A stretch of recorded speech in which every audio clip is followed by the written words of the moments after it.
Olá, meus amigos, tudo bem com vocês, cara? Eu, bem tonto, mandei ali o convite, não mandei o link. O bicho é burro, né, velho? Você tá louco. Tudo bem com vocês? Bom dia, bom dia, bom dia. Bom dia, professor. Meus aliados, meus camaradas, bom dia. Um prazer receber vocês aqui em casa. Já estamos com 23 pessoas na sala. Estamos esperando, 25 e 26. Acontece com todos. Esqueci de mandar meu bobo. Vocês estão bem? Todo mundo bem? Isso aí, isso mesmo, Alexandre. Vai abrindo aí a câmera aí, minha galera. O pessoal entra aí. Gostei, Danilo, dessa foto aí. Salve, professor. Tá bem? Um travesseiro na cabeça. Aí, Lucas, beleza? É um travesseiro, velho. Ficou top, eu gostei da parada aí. A Ana Júlia é fã de Friends, né? Ana Júlia, já descobrimos. O Lucas, o Brett, eu não sei. Patrícia, o que é o personagem aí? Eu não conheço, cara. Desculpa, a minha cultura pop não alcançou. O que é isso aí? É de um anime, professor. Quem que é, Lucas? É de um anime, professor. O nome dele é Saitama. Cara. Japonês, professor. Como é que é? O Japão, japonês. Pode crer. E o seu, Katsu, o seu é esse passarinho aí? Que parada é essa aí? Minha cultura pop não alcançou. É o pinto. Cara, pinto. Tem alguma coisa a ver com as Olimpíadas? Não. Tá com a amiga hoje? Como é que é essa parada? Eu tô ligado que isso daí acontece. Quando, por exemplo, não deu, né? Semestre passado a gente ainda não tava junto, né? Mas semestre passado eu inventei um trabalho em grupo, sabe? Para eles gravarem um vídeo no YouTube. Porque eu tô ligado que alguns de vocês frequentam a casa um do outro, pô, né? Então tem uns de vocês que são amigos, né, cara? Eu tô ligado, eu tenho filho adolescente, eu sei como é que é também. Então aí eu pedi para fazer o trabalho junto, tá? O pessoal falou, mas é época de pandemia. Irmão, tem gente que frequenta a casa um do outro, irmão, normal, cara, né? É a vida, velho. Olha a cachorrada, eu começo a dar aula, eles começam a estranhar. Eles começam a latir aqui dentro de casa. O que tá acontecendo? O que tá acontecendo? Vamos lá, cara, vamos trabalhar? Vamos trabalhar então. Pega a apostila. Página. Deixa eu ver aqui. Página 129 da apostila. Página 129, por quê, cara? Porque hoje a gente vai começar a terceira fase do modernismo, tá? Terceira fase do modernismo. A terceira, né? Isso mesmo, a terceira, Isadora. Terceira fase, chamada de terceira geração. Tá. Qual que vai ser a história que você vai contar pra gente hoje? Qual que é a história? Vai ter um monte de história. No caso aqui, desculpa, não, é a apostila 3 ainda, Apostila 3, por quê? Porque hoje à tarde vocês não vão conseguir fazer tarefa, por causa da avaliação institucional. Então, o que acontece? Aí eu vou deixar para terminar a apostila semana que vem, porque daí você consegue fazer a tarefa, tal, a gente encerra a apostila. Vocês vão ver que a terceira fase, ela vai ser um pouco mais rápida, tá? Não, um pouco mais rápida é a maneira de dizer. Por quê? Porque aqui na apostila ele só trata da poesia. Eu falei a página errada, tá? Página 150. Página 150 da apostila, terceira fase, apostila 3, tá? Apostila 3, página 150. Tá bom? Porque o que acontece, cara? A terceira fase, vamos lá, vamos começar a conversar. A terceira fase, ela ocorre a partir de 1945. Ela é chamada também de poesia de 45, tá? É outro nome que ela ganha, tá bom? O que acontece com ela, cara? É uma poesia, é uma fase da nossa literatura que acontece exatamente pós Segunda Guerra Mundial, tá? Então, o que acontece? Quais são as implicações disso? São muitas as implicações. A partir da segunda fase, a partir da Segunda Guerra Mundial, o que vai acontecer? Vai acontecer uma americanização do globo, tá? Então, devido a planos de reestruturação da Europa, né, o famoso Plano Marshall, né, norte-americano, que injetou um monte de grana. As pessoas quiseram comparar o Plano Marshall com o plano que aconteceu no Iraque, é uma coisa completamente diferente. No Plano Marshall, o governo norte-americano investiu dinheiro nas empresas europeias, na infraestrutura europeia, no Iraque, as empreiteiras norte-americanas que receberam o dinheiro do Estado, entendeu? Então, foi um plano dos Estados Unidos para os Estados Unidos. Então, nada a ver com a reestruturação do Iraque. Então, há quem diga que quando estava em semanas para os Estados Unidos invadir o Iraque, o número de empreiteiras já na concorrência para explorar o petróleo do Iraque já era enorme. Então, tem tudo aí, tudo faz uma demonstração, né, na verdade, uma apropriação dos recursos naturais do Iraque, tá? Então, prestem muito atenção, tá, nesse período da nossa história, porque agora eu vou fazer um vaticínio, entendeu?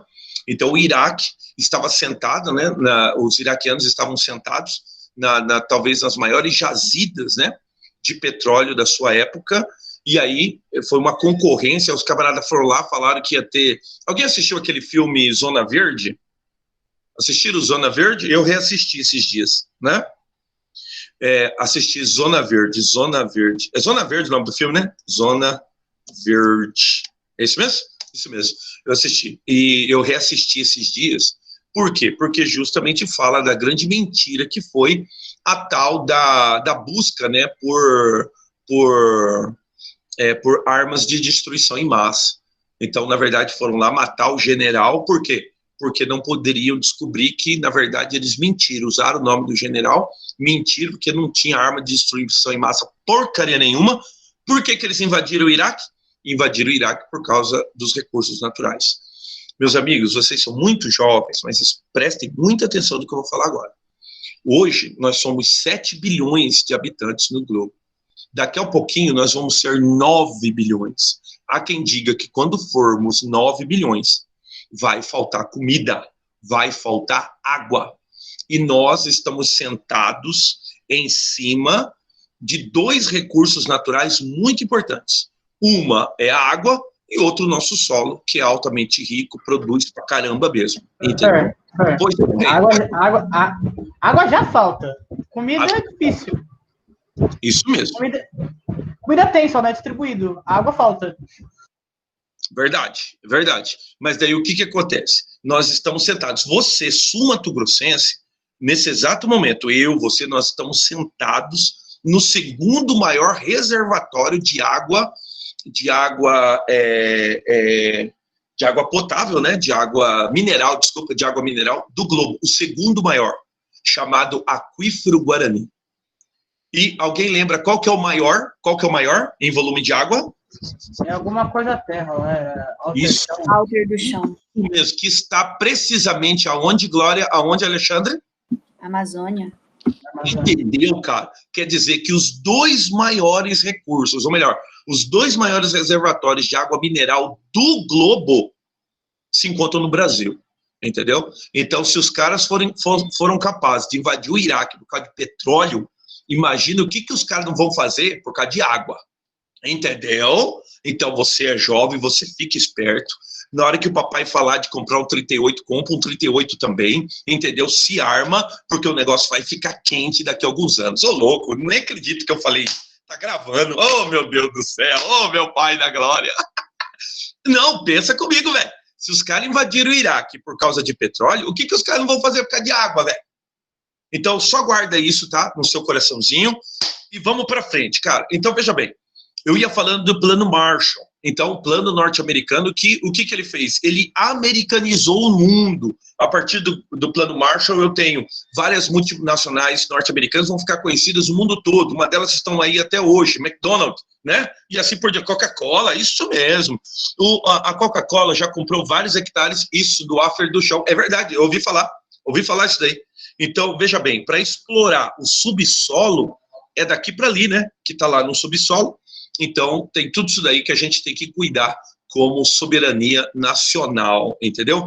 Por isso que tem que meter o exército lá mesmo, é por isso que os caras ficam loucos com a gente, os caras ficam, você quer? Mete o exército lá, irmão. Por quê? Porque a gente tem que guardar esse recurso natural, tá? Porque daqui a alguns anos, isso daí vai valer muito mais que petróleo, vai valer muito mais, porque afinal é água, irmão, sem água não sobrevive. entendeu? Mas tá massa, esses são devaneios do professor Gessé. Então, o plano pós-Segunda Guerra, uma americanização do globo. Outra coisa muito importante também que aconteceu, o final, as condições, as circunstâncias, como foi o final da Segunda Guerra. Isso vai influenciar a gente sobremaneira. Por quê? Porque a Segunda Guerra, basicamente, ela acaba como? Uma invasão completa na Alemanha, quase que acaba com Berlim, tudo, arregaça tudo.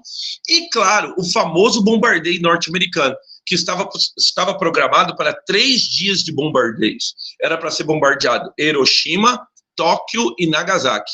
Foi bombardeado Hiroshima, no dia de Tóquio diz que estava nublada a parada lá, e aí não bombardearam Tóquio, e aí bombardearam Nagasaki. E aí foi a maneira como terminou a Segunda Guerra Mundial. Os norte-americanos justificaram da seguinte maneira, derrubando a bomba ali, só um grupo morreu, morreu civil, morreu desgraça geral, do que fazer um desembarque como foi o desembarque na Normandia, que também várias centenas de pessoas morreram também. Então o que acontece? A maneira como acaba a Segunda Guerra, e veja bem, agora retrocede um pouquinho, houve Primeira Guerra. Depois da Primeira Guerra, havia um sentimento que haveria uma Segunda Guerra, e foi o que aconteceu. Depois, quando acaba a Segunda Guerra, há um sentimento sobre uma Terceira Guerra. E aí perguntaram, eu acho que eu já falei isso aqui, vou falar de novo, né? Perguntaram pro cientista, né? Como é que ia terminar a Terceira Guerra? Ele falou, não sei, mas a quarta, ela vai ser com pau e pedra. Por quê? Porque existia o temor de que a Terceira Guerra iria terminar com bombas nucleares, tal, e acabar com tudo, geral, tal. Então é muito importante que você veja esse cenário. Esse cenário é um cenário de devastação. Então, estão com medo agora, há um medo iminente de um terceiro conflito mundial. Eu estou falando da década de 40, eu estou falando de 45, entendeu? Fim da era Vargas, fim de uma era assim, que o Brasil considerou assim, uma era de prosperidade, uma era de muitas medidas humanitárias, medidas do governo, medidas trabalhistas, encerra-se. A maneira como a história vai dizer, né, até hoje, né, depois vocês perguntam isso para o prof. Augusto e tal, como acabou a era Vargas, né? Então acaba supostamente com o suicídio de Vargas. Lembra quando que ele falou? Ele falou assim, eu saio da vida para entrar na história. Lembra dessa história, hein? Eu saio da vida para entrar na história. Então, se ele se suicidou, se suicidaram Vargas, isso é outro departamento, tá? Departamento que depois a história vai revelar, igual o assassinato do Kennedy, né? A história vai revelar, tá, o que aconteceu. Mas aí são marcas de final de uma fase. Uma das minhas frases favoritas. Qual que é? O pau e pedra? Não. Deixo a vida para entrar. Quase lembra de vida, né? Alguém falou uma vez, né, Isadora, que se você não encontrou o motivo pelo qual vale a pena morrer, você não encontrou o motivo pelo qual vale a pena viver, entendeu? Alguém uma vez também falou isso daí, tá? E daí o que acontece? Eu tenho todo esse cenário, então, em 1945. E aí vai fazer com que a arte, sobretudo aqui no Brasil, vamos falar estritamente aqui do Brasil, a arte ela vai se segmentar, tá? Então, já na segunda fase, nós estudamos separadamente a poesia e a prosa. Aqui também nós vamos fazer isso. Vamos estudar separadamente a poesia, a prosa, só que vai ter um terceiro que eu quero enfatizar, que será o teatro, tá? Na pessoa do nosso camarada chamado Nelson Rodrigues, fechou? Mas depois a gente fala sobre isso. Vamos caminhar no sentido da apostila, que é para falar a respeito de poesia. Vamos fazer então? Então vamos lá, pega a apostila aí e abre ali na página 150 e vamos experimentar um camarada de terceira fase. O nome dele, João Cabral de Melo Neto. Deixa eu abrir aqui a minha apostila para você poder me acompanhar. João Cabral de Melo Neto, página 150, tá? João Cabral de Melo Neto, nordestino, tá bom? Então, uma vez perguntaram para João Cabral de Melo Neto qual que era a inspiração da poesia dele. Ele falou que poesia não era inspiração, poesia era trabalho. Entendeu? Então, quando ele fazia a poesia dele, ele trabalhava em cima da poesia dele. João Cabral de Melo Neto, um dos maiores nomes da terceira fase. É muito importante dizer que essa terceira fase, ela vai ser altamente intimista. Tem uma palavra que eu aprendi, tem uma palavra que eu aprendi sobre a... Fala, Alexandre, pode falar. Abre sem querer, professor. Página 150. Página 150, eu vou falar o seguinte, ó. A terceira fase estava em busca dos abismos, tá? Dos abismos profundos da alma humana, tá bom? Então, essa terceira fase é a fase da busca dos abismos profundos da alma humana. Eu não sei se você conhece uma frase mais profunda que essa, né? A busca dos abismos profundos da alma humana, né? Então, como que a alma humana é um elemento profundo? Como que a alma humana é um elemento que deve ser estudado, deve ser esquadrinhado? O quanto de você, né, que é misterioso, quanto de mistério que existe nessa alma humana, tá bom? Então tá massa. O que acontece? Lê comigo aqui o poema Educação das Pedras, da página 150, tá? Nós não vamos ter nossa aula do período vespertino, então me acompanha aqui. Uma educação pela pedra, por lições para aprender da pedra, frequentá-la, captar sua voz inenfática, cara, inenfática, impessoal, pela dedicação, ela começa as aulas. A lição de moral, sua resistência fria ao que flui e a fluir, a ser maleada, a de poética, ser candura concreta, sua carnadura concreta, a de economia, sua adensar-se compacta. Lições da pedra, de fora para dentro, cartilha muda, para quem soletrará? Outra educação pela pedra, no sertão, de dentro para fora é pré-didática. No sertão a pedra não sabe lecionar, e se lecionasse, não ensinaria nada. Lá não se aprende a pedra, lá a pedra, uma pedra de nascença, estranha a alma. Fechou? Então esse aqui é João Cabral de Melo Neto. Aí ele vai falar, tá? Para o Nordeste brasileiro, que tinha 1/3 da população do país, a década de 1950 foi particularmente difícil. 2 grandes secas, a de 52 e a de 58, assolaram a região e evidenciaram o descaso do poder público. Proliferaram o desemprego, a fome, a miséria, a mortalidade infantil. E essa situação se refletia em muitas produções artísticas e literárias da época. Vamos tentar? Vamos lá. A apostila aqui vai completando, que a apostila aqui já completou, tá? Quais palavras do poema remetem às características da pedra e que ideias remete à palavra pedra? Então vamos lá. A palavra, né? Resistência fria, carnadura concreta, adensar-se compacta.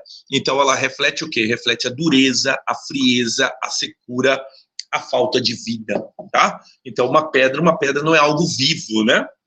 A pedra é algo que reflete o quê? Coloca aí. O que ela reflete? Essas palavras reflete a dureza, a frieza, a secura, a falta de vida. Prof, eu não entendi esse poema. Ele está criticando a educação como sendo uma pedra? Ou... cara, que legal, né, cara? Na verdade, você nota que ele está fazendo 150 coisas, porque você tem que ter essa dúvida. Por quê?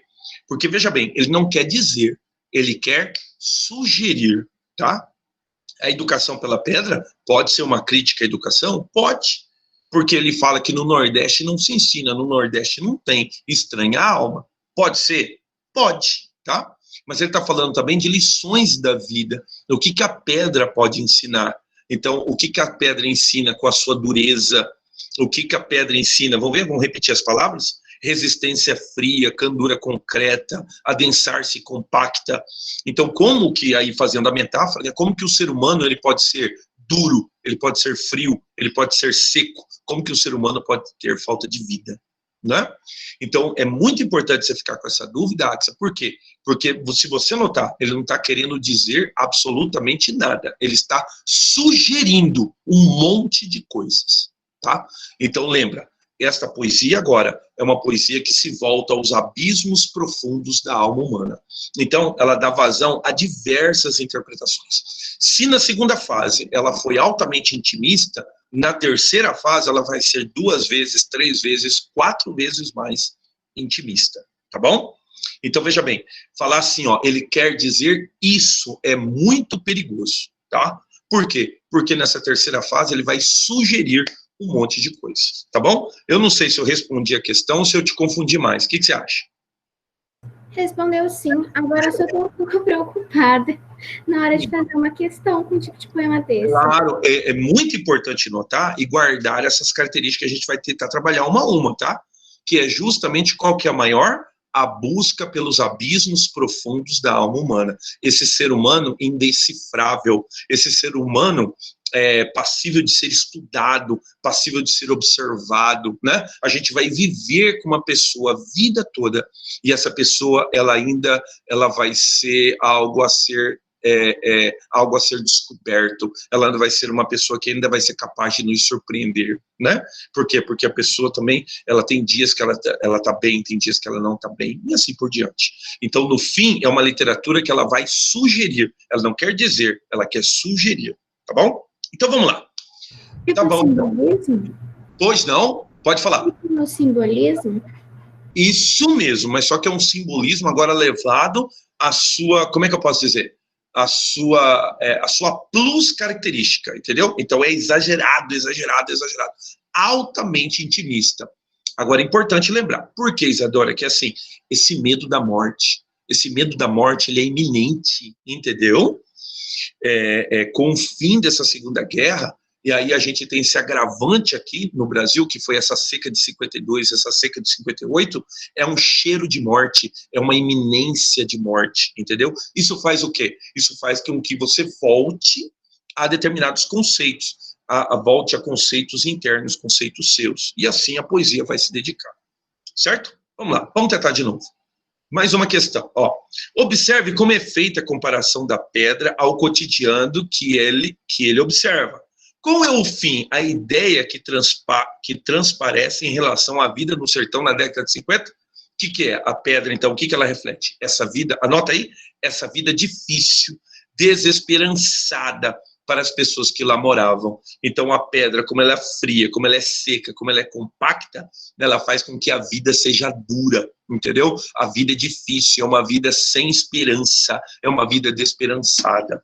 Anota aí, responde a letra B aí para nós.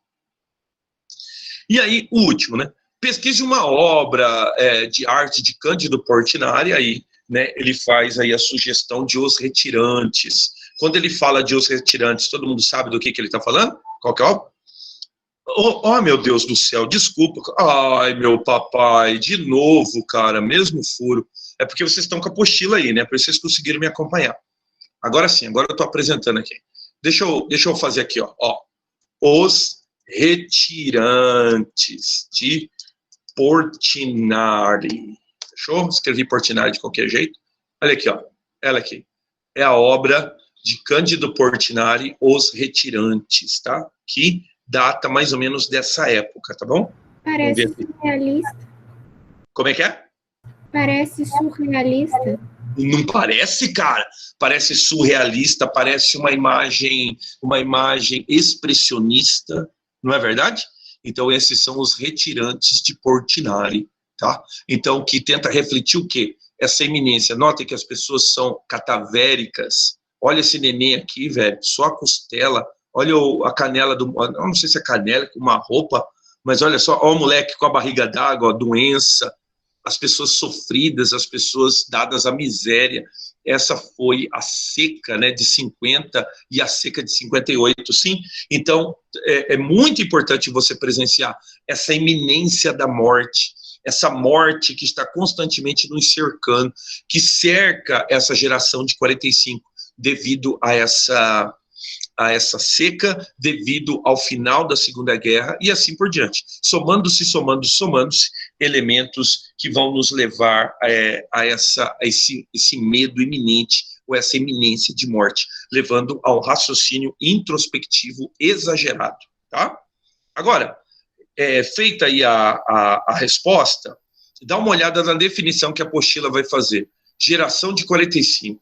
Em 1945, surge um grupo de poetas preocupados em criar poesias formalmente perfeitas e com temas intelectualizados. Você vê? Péricles Eugênio, Silva Ramos, Jair Campos e Domingos Carvalho da Silva eram alguns dos componentes desse grupo. No entanto, um dos maiores nomes da poesia brasileira dessa fase é João Cabral de Melo Neto. Além de João Cabral de Melo Neto, a gente tem um camarada que está vivo até hoje, tá? O nome dele?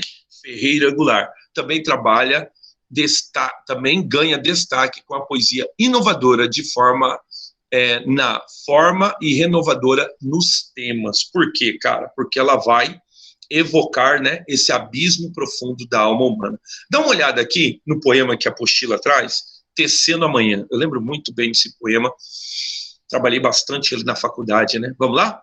Um galo sozinho não tece uma manhã, entendeu?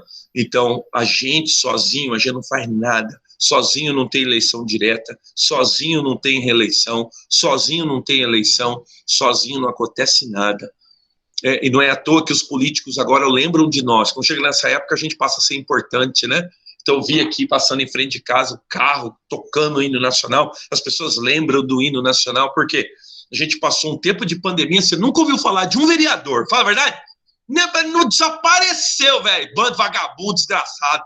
Agora, todo mundo, agora volta, agora o povo é importante, não, vocês são importantes e tal, agora a gente ganha importância. Um galo sozinho não tece amanhã. Ele precisará sempre de outros galos, de um que apanhe esse grito que ele o lance a outro, de um outro galo que apanhe o grito, e de um galo antes e o lance a outro, e de outros galos que com muitos outros galos se cruzem os fios do sol dos seus gritos de galo, para que amanhã, desde uma teia tênue, se vá tecendo entre todos os galos, e se incorporando em tela entre todos, se erguendo tenda, onde entrem todos, se entretendendo para todos, no todo, amanhã, que plana livre de armação, amanhã, todo de um tecido tão aéreo, que tecido se eleva por si, luz balão. Tá? Então aqui o poema de João Cabral de Melo Neto, Tecendo Amanhã. João Cabral, aqui no Saiba Mais, vou ler o Saiba Mais. João Cabral de Melo Neto, falando do seu fazer poético, eu acho que o verso livre já foi longe demais, há uma necessidade de voltar a uma certa disciplina. Em primeiro lugar, eu procuro escrever com o máximo de consciência, de cerebralismo, o nome que vocês quiserem dar. Muito bem, então eu procuro me criar dificuldades. Você metrificar, sobretudo para um sujeito que não tem ouvido como eu, é uma tarefa bastante difícil. João Cabral de Melo Neto. Poema Tecendo Amanhã, né?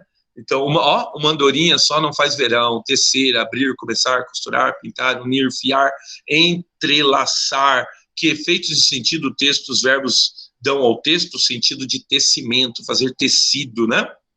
Isso aí, a metáfora mais saliente parece estar ligada a tecer, o tecido, né? Então, à medida que você vai propagando uma ideia, vai propagando um sentimento, tá? E aí, deixa eu ver como é que tá meu tempo aqui. Ai, meu tempo indo pro pau, ó. Oh, meu Deus do céu. Ai, meu Deus. Prof. Pois não. Essa última perguntinha que ele fez aqui no cantinho. Sim. Faz de novo ela. Observe que o poeta não se refere ao canto do galo? Essa? É. Tá, mas ao seu grito, que efeito de sentido essa escolha produz no poema? O grito que evoca alerta, protesto, é diferente de um canto simples, que pode evocar alegria. Então, neste caso aqui, ele fala que um galo só não tece amanhã, Porque uma pessoa só não pode fazer, por exemplo, uma revolução. Então, nada se revoluciona com uma pessoa só. É uma pessoa que ouve outra pessoa, que ouve outra pessoa. E aí vão reverberando as mudanças, né? Uma vez, quando houve aquelas manifestações de rua, era uma frase muito comum que a gente encontrava, assim, o gigante despertou, né? Somos 200 milhões de brasileiros. 200 milhões de brasileiros são capazes de promover as mudanças. Vocês já ouviram também uma outra frase, dizendo assim, soberano é o povo, né? Fazendo menção ao Supremo, Supremo é o povo, né? Fazendo menção ao Supremo Tribunal, né? De Justiça, a nossa Suprema Corte. Supremo é o povo. Por quê?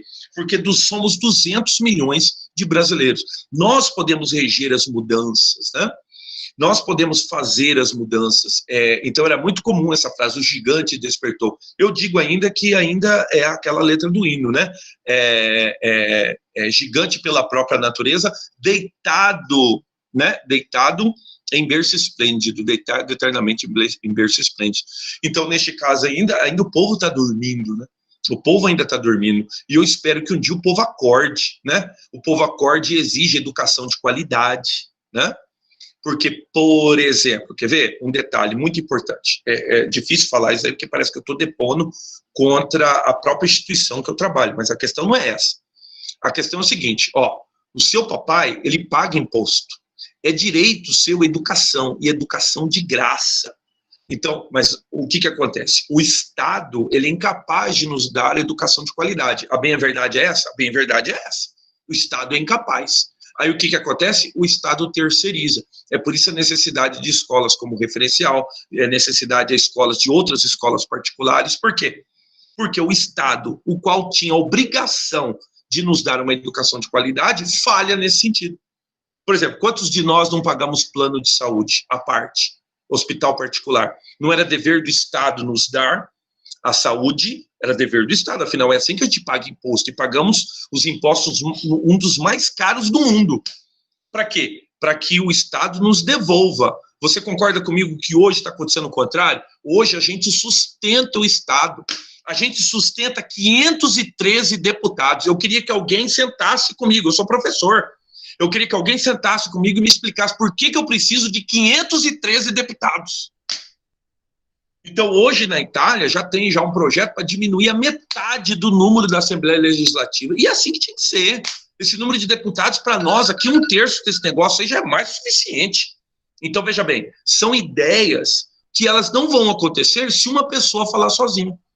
Então, são ideias, as ideias de mudança, elas só acontecem quando elas ganham corpo, elas reverberam. Deixa eu ver vocês lá, se alguém tem alguma pergunta. Então, como é que elas vão reverberar? É porque um vai ouvir, outro vai ouvir, não consegue e não quer, basicamente. É incapaz, não sabe administrar a receita, é isso mesmo. É isso mesmo, exato, isso mesmo. E aí, o que vai acontecer? O poema fala a respeito disso, a respeito que uma mudança, ela só pode ocorrer à medida que um pega aquele grito e entende, aí o outro pega aquele grito e entende, aí o outro, e assim ele vai reverberando, entende? Levem isso com vocês, tá? Desse velho professor, tá bom? Então, veja bem, as mudanças só vão acontecer nesse país quando a gente se juntar, quando a gente se unir, quando a gente exigir educação de qualidade, saúde de qualidade. Para que ficar pagando um monte de benefício para vereador, para deputado?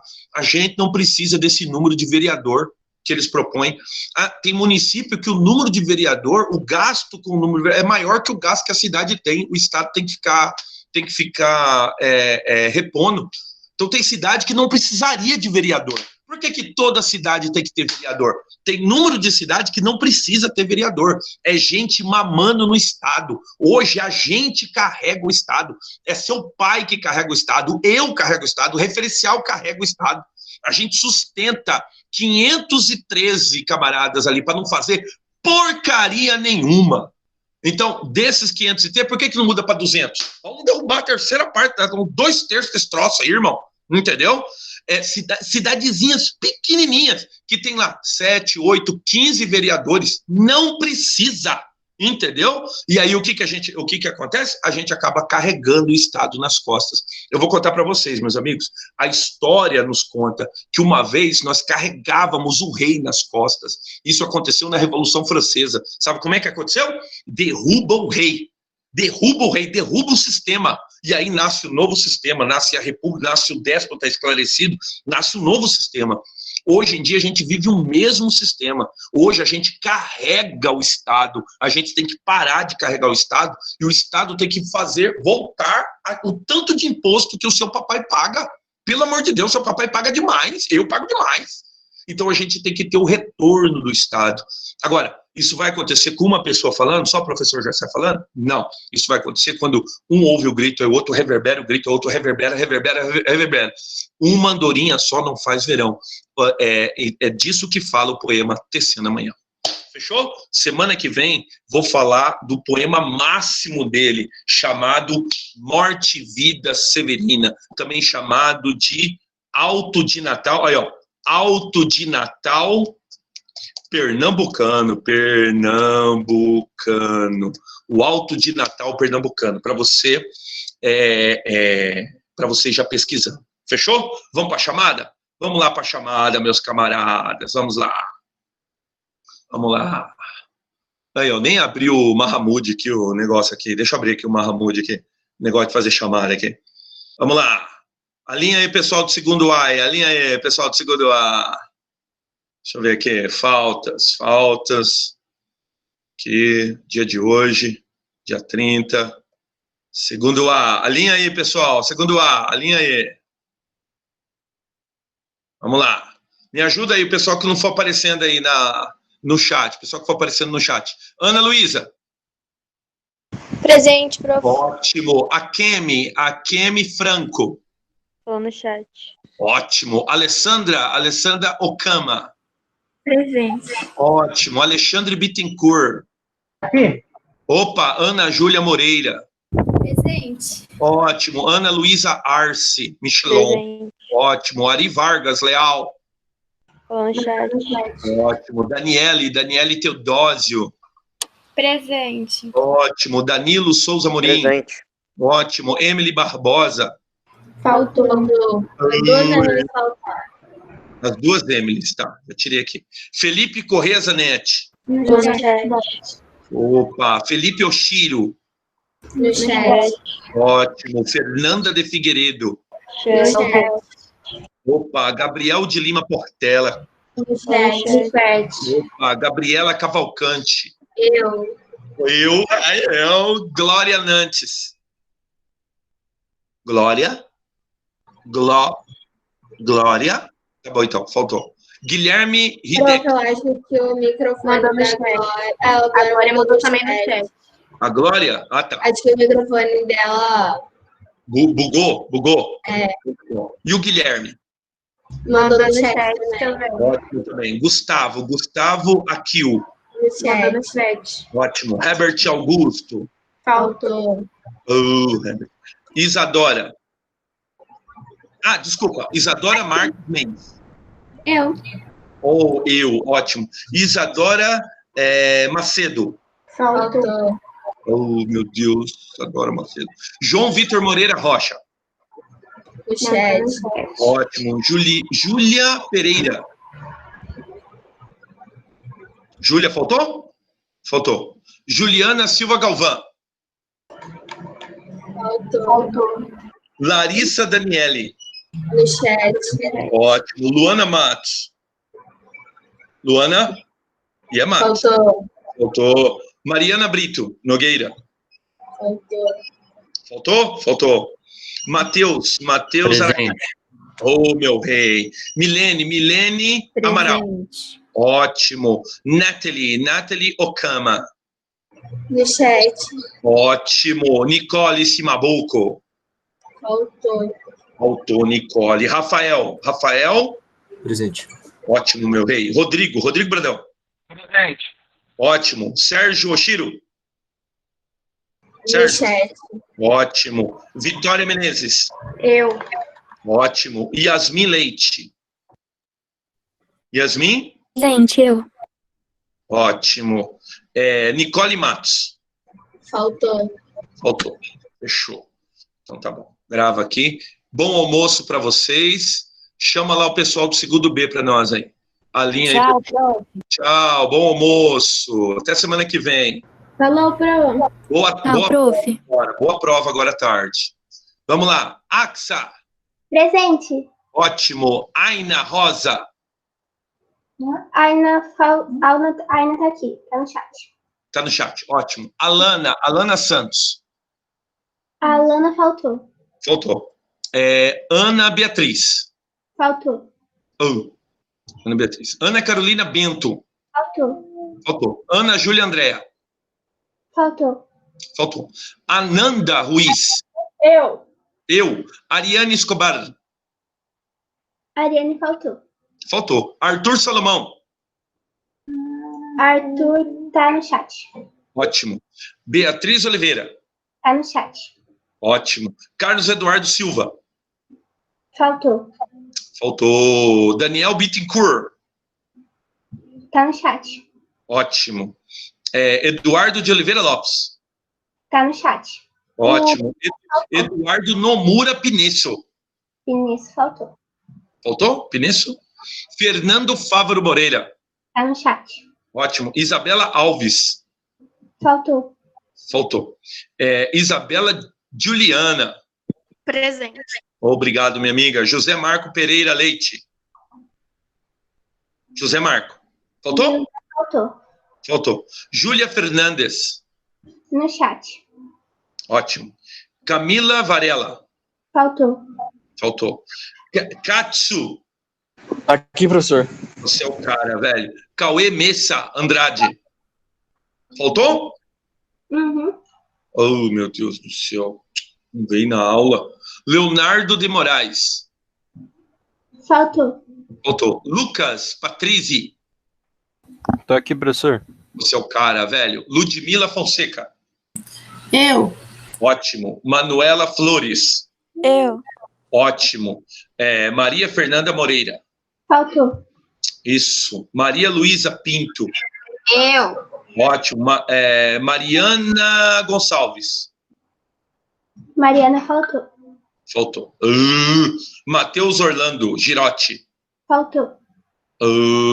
Natan Miranda Lopes. Faltou. Faltou. Otoman Antar. E aí? Você é o cara, velho. Paulo Henrique Nunes Xavier. Aqui. Você é o cara. Pedro Henrique Garcia. Eu. Opa. Rafael Grense dos Santos. Faltou. Velho. Rafaela Reis Bittencourt. Presente. Obrigado, minha amiga. Rafaela Santana de Lima. Faltou. Faltou. Wesley dos Anjos. Faltou. Faltou. Elise também. Elise Marvel. Faltou. Faltou também? Felipe Barbosa. Tá bom. Tô aqui. Tô aqui. Muito bem, tô aqui. Beleza, é nóis. Meus amigos, um prazer sempre falar com vocês. Estou triste que não vai ter o segundo tempo. Não vou conseguir falar de João Cabral de Melo Neto, Morte e Vida Severina, tá? Mas guarda isso aí para semana que vem. Semana que vem, o Alto de Natal Pernambucano, a grande obra de João Cabral de Melo Neto, tá bom? Um abraço e um bom almoço a todos. Bom almoço, professor. Bom almoço pra você. Boa semana. Boa semana para vocês, minhas amigas. Um abraço, tchau, um abraço.